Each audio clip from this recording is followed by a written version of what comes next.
20대 대선이 석 달여 앞으로 다가온 가운데 YTN이 정기 여론조사를 통해서 민심을 살펴봤습니다.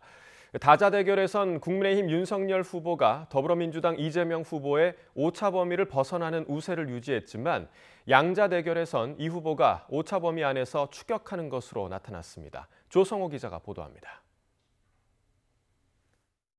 내년 3월 대선에 나서는 후보 5명 가운데 누구에게 투표할지 물었습니다. 국민의힘 윤석열 후보 45.3%, 민주당 이재명 후보 37.1%로 윤 후보가 오차 범위 바깥에서 앞섰습니다. 열흘 전 조사보다 윤 후보는 1.6%포인트, 이 후보는 2%포인트 오르면서 격차는 약간 줄었습니다. 이어 정의당 심상정, 국민의당 안철수, 김동연 전 경제부총리 순이었습니다. 이준석 대표, 김종인 전 비대위원장과 갈등을 빚은 윤 후보가 극적인 화해와 선대위 출범을 계기로 지지율 하락세를 멈추고 반등세로 전환한 게 눈에 띕니다. 윤석열, 이재명 두 후보만 놓고 물어보니 격차는 오차 범위 안으로 좁혀졌습니다.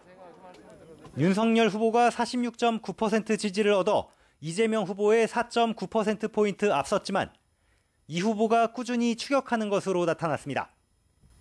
양자 대결을 이념 성향별로 보면 보수 진영의 윤 후보 지지세는 주춤했지만 진보 진영 결집은 계속 이어졌습니다. 중도층에선 윤 후보가 51.1%로 앞선 가운데 이 후보도 40% 가까운 지지를 얻었습니다. 문재인 정부의 부동산 정책, 조국 전 법무부 장관 문제를 잇따라 사과해온 이 후보의 약진이 반영된 것으로 풀이됩니다. 지역별로는 대부분 지역에서 윤 후보가 앞섰습니다.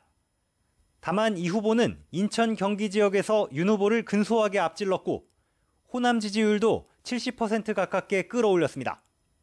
매주 타는 민생버스, 메타버스 일정으로 2주 연속 방문한 호남에서 지지율 상승의 발판을 마련했다는 분석이 나옵니다.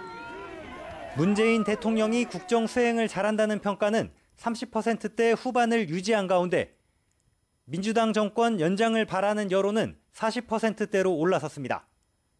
야권에 의한 정권 교체를 바란다는 응답은 51.3%로 떨어졌습니다.